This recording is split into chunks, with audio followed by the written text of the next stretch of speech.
Hello nerds, welcome back to my channel, where occasionally I'll have a Halo hate boner and I'll talk shit about Halo. Judging by the title of the video, my hate boner is pointed at Halo 4, and it's pointed at it so hard because I just recently played through it and a lot of things annoyed me in that game. Now, don't get me wrong, I love Halo. And I love Halo so much, I play it every single day. Yes, I unironically play Halo every time I log on to Steam. Recently, I just finished Halo 4 on my amazing Halo marathon and the Master Chief Collection. It's actually been some quite while since I've played the campaign and till completion. Matter of fact, I used to have a Halo 4 poster with Master Chief staring at me in the bedroom, and whew, he's seen some shit. And it wasn't no flood either. Halo 4 was an entry in a series that really polarized all the fans when it came out.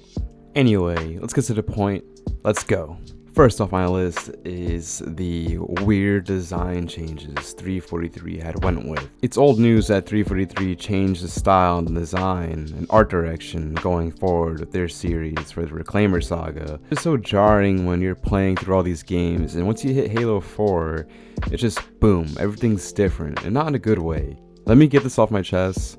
The weapon designs are pretty cool, they're amazing, and the sound design is amazing as well. All of it is very noticeable. You can say the same thing for Chief's armor. How the fuck does Chief get brand new armor on the busted ass ship with no equipment whatsoever? When Halo 4 first came out, I thought his new armor was pretty cool. I didn't need an explanation.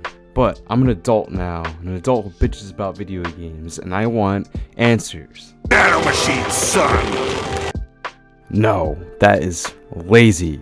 Besides, Chief's new armor, like 80% of his body is even covered by his plating.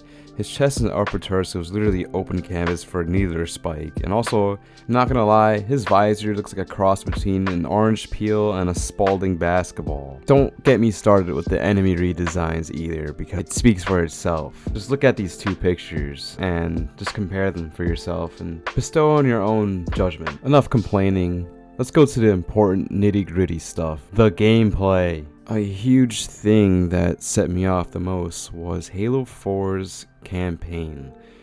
The gameplay felt so streamlined, on the rails, limited. It felt very Call of Duty-like, and I feel like 343 and Microsoft went this route because Call of Duty and Battlefield at the time was very popular. That means that there was a bunch of sacrifices made to streamline the campaign and the level design for Halo 4.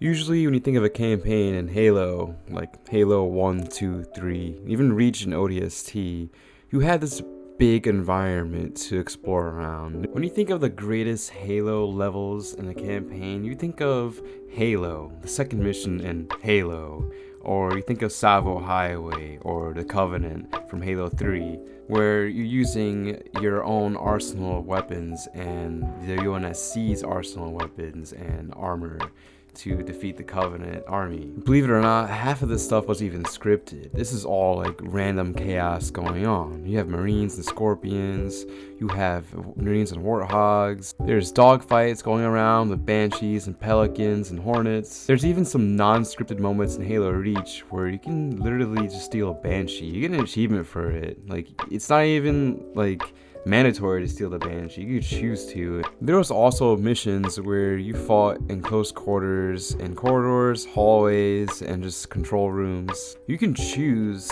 on how you want to play and finish the whatever level you're on and finish the game. A lot of these missions in Halo 4 ended up being like these hallway Call of Duty-esque type, like just move forward and maybe go back a little bit and go to the left, and only when it allows you to. There were a couple of moments where the game wouldn't allow me to move forward unless it told me to, or a better word, allowed me to. The mission I'm referring to is Reclaimer, and that's the one where you have to escort the mammoth, while occasionally the game will tell you to get off the mammoth to destroy these shield barriers and use a targeting system to destroy this giant orb thing that shoots lasers. But you only can use the targeting device when the game tells you to.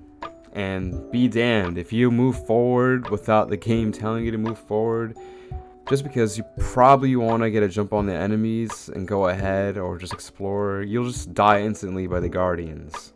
Which is just a shitty excuse as a barrier to say, no, we hold your hand in this game, so step back and do whatever we want when you tell you to. There is also awfully a lot of sections where you're just fighting enemies in a poorly made arena, and they just come at you wave after wave after wave until a character or the story decides time to move forward. What's worse is the narrative and the objectives weren't even that interesting. It's just Master Chief clicking buttons. It's literally Master Chief clicks buttons, a simulator. Throughout the whole campaign, I feel like Master Chief pressed like something of like 16 buttons within like 5 hours worth of gameplay. It's crazy. Wait! There's more! When you create a first-person shooter, the most important aspect is the shooting. I mean how weapons feel and how they act and feel on impact when you shoot something and the reward you get. 343 added new weapons, Promethean weapons, and they made their debut in this game, and they were awful. They were very awful in the campaign. The multiplayer, not so much. The Promethean sniper rifle with 2 bullets, awful. The Eviscerator cannon, pretty good. The scatter shot, just a shotgun. The bolt shot was fine, but the suppressor was awful. It was the replacement for the SMG, and that shit was just dog water. Don't let me get started on the storm rifle or the assault rifle. Those 2 weapons are awful. It takes a whole clip to kill an enemy. Sometimes if it's a Promethean enemy or an enemy with shields, it takes 2 clips to murder them. The only weapons that were viable for use were the precision rifles, like the light rifle, the DMR, and the battle rifle. Matter of fact, those are the only weapons I can find the most ammo for. The actual Covenant and UNSC power weapons you could even find. I recall finding the gravity hammer only twice in the campaign.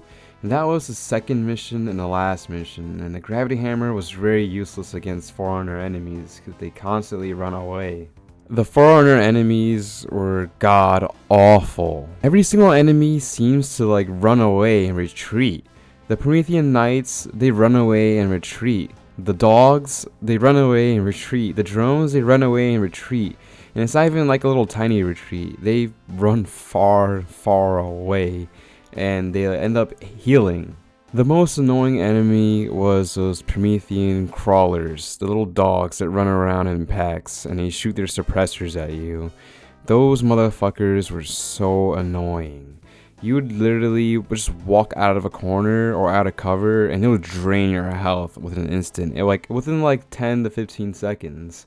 And when you use a suppressor against them or any other enemy, your shit is like weak as fuck. Playing with the Promethean weapons just sucked the fun out of the game, and it could have been way better. Not only that, the enemies, even the Covenant, they don't have enough reactivity to them when you attack them. It's no longer like the OG Halos where you spray your rifle rounds into an enemy and they explode into giblets and blood, and you can just stain the whole hallway or whatever battlefield you're on with blood, and you can hear their cries. With the Promethean enemies, they just explode and just float around as data for the freaking drones to come back and revive them over and over again. It gets old very, very quick. Let's talk about the story. The Didact, what a terrible character. He only appears on here for a few missions, and then you punch him over a freaking bridge and he dies.